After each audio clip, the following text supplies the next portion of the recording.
The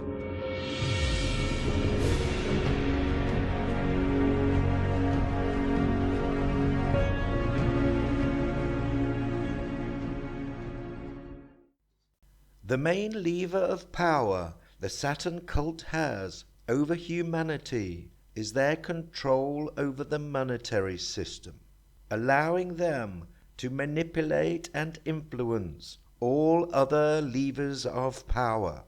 And the more power they gain, the more levers they control, exponentially expanding their influence.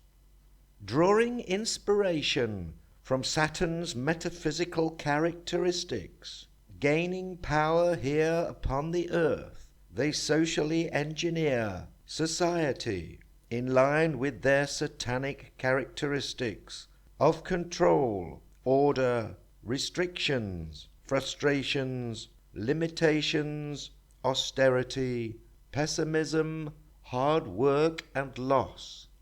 Any society under their full control will eventually become submerged under Saturn's suppressive energy. In the past, this suppression could only last so long until the people's spirit rose up and rebelled against the small clique of Satanists ruling them. Revolutions would erupt, resetting the natural balance of cosmic energies, liberating the people once more. However, now with the advancement and implementation of new technology, the cult has the potential to neutralize, even sever, humanity's connection to spirituality and divine consciousness. Diet injections and injunctions will combine from a very early age to produce the sort of character and the sort of beliefs that the authorities consider desirable, and any serious criticism of the powers that be will become psychologically impossible. Even if all are miserable, all will believe themselves happy, because the government will tell them that they are so. The Saturnization of humanity is taking place in all spheres and on every level. The cult cannot persuade everyone to join them and assimilate towards their ideology and satanic disposition. They therefore infiltrate society, alter people's perception of reality through subtle subversive methods. The very word secrecy is repugnant in a free and open society, and we are, as a people, inherently and historically opposed to secret societies, to secret oaths, and to secret proceedings. We decided long ago that the dangers of excessive and unwarranted concealment of pertinent facts far outweigh the dangers which are cited to justify it. Even today, there is little value in opposing the threat of a closed society by imitating its arbitrary restrictions. But we are opposed around the world by a monolithic and ruthless conspiracy that relies primarily on covert means for expanding its sphere of influence, on infiltration instead of invasion, on subversion instead of elections, on intimidation instead of free choice, on guerrillas by night instead of armies by day. It is a system which has conscripted vast human and material resources into the building of a tightly knit, highly efficient machine that combines military, diplomatic, intelligence, economic, scientific, and political operations. Its preparations are concealed, not published. Its mistakes are buried, not headlined. Its dissenters are silenced, not praised.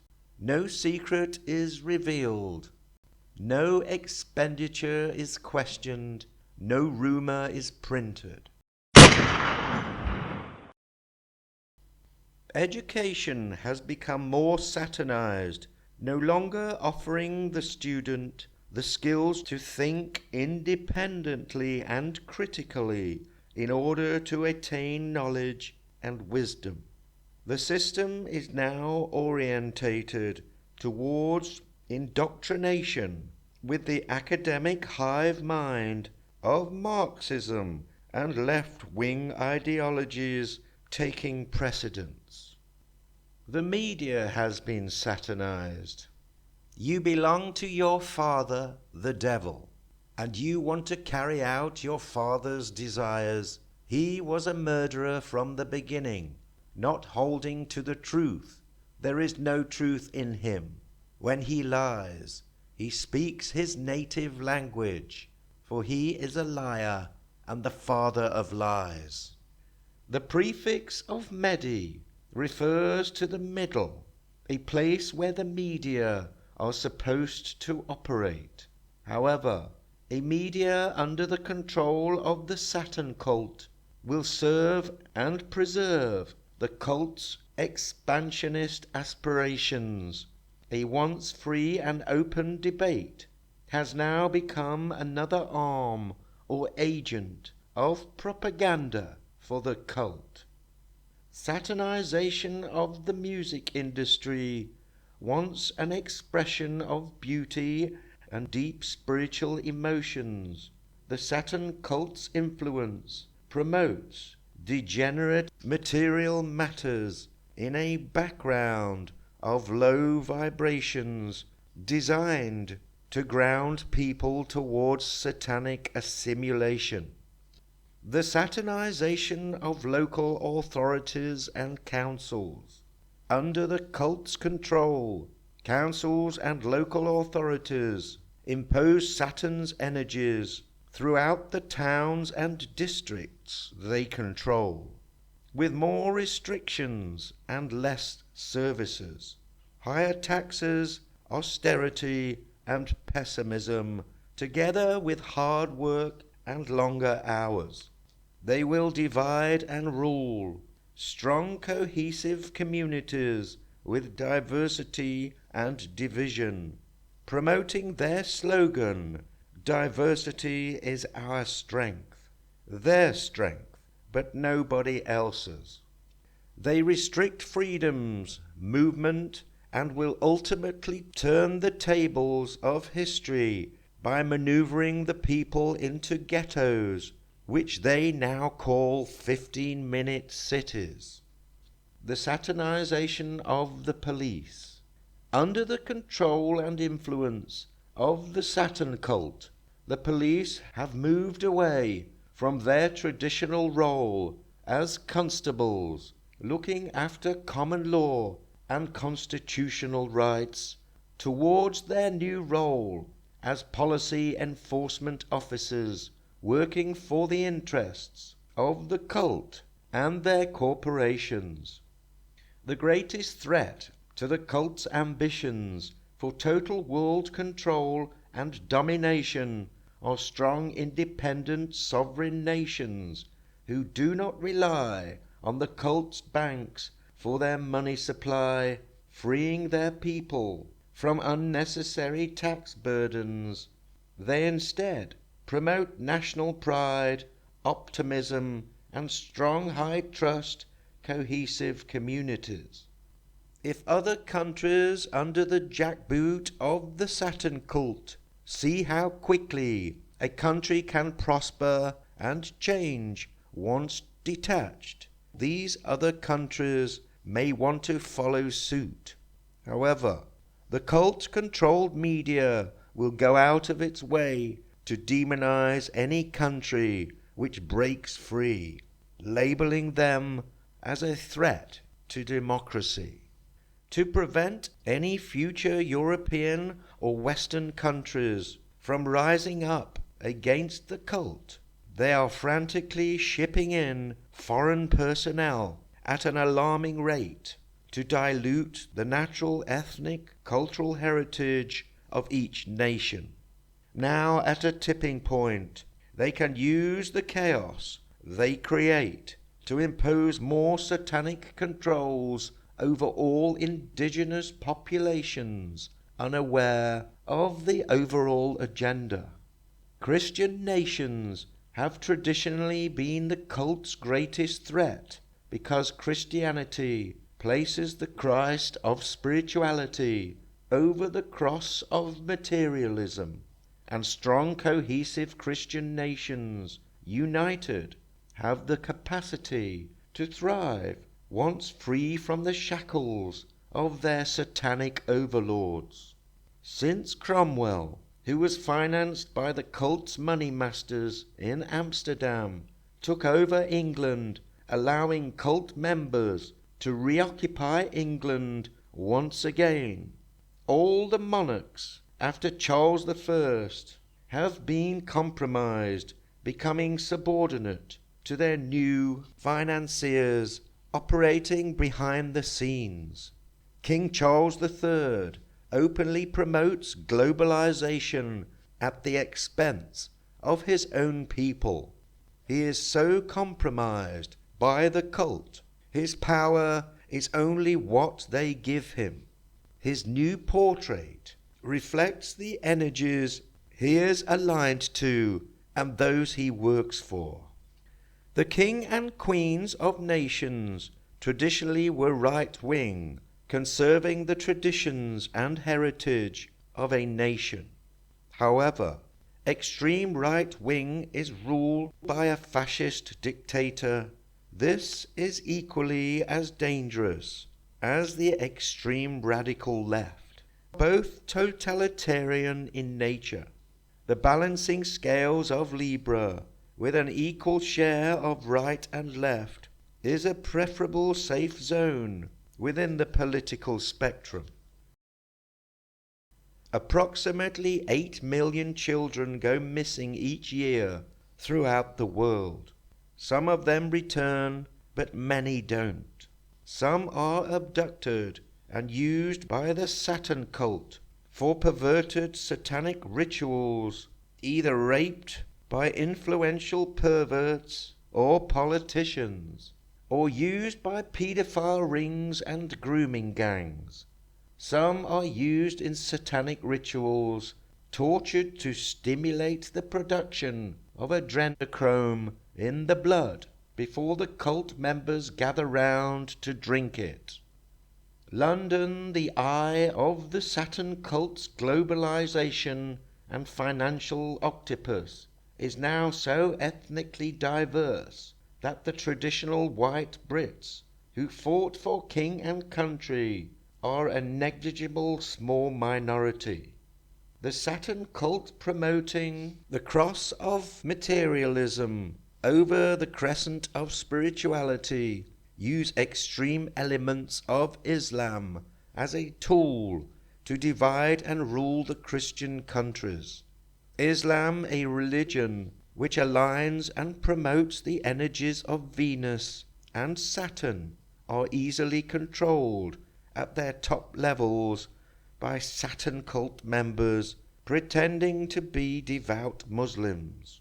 The Muslim holy day is Friday, Venus Day, the 5th day of the week. They pray 5 times a day and adhere to the 5 pillars of Islam. Their first call to prayer is called the Fajr, which takes place when Venus comes up on the horizon at Mecca just before dawn. The glyph for Venus is the circle of the soul consciousness over the cross of the material realm. There is no crescent of spirituality within the glyph of Venus.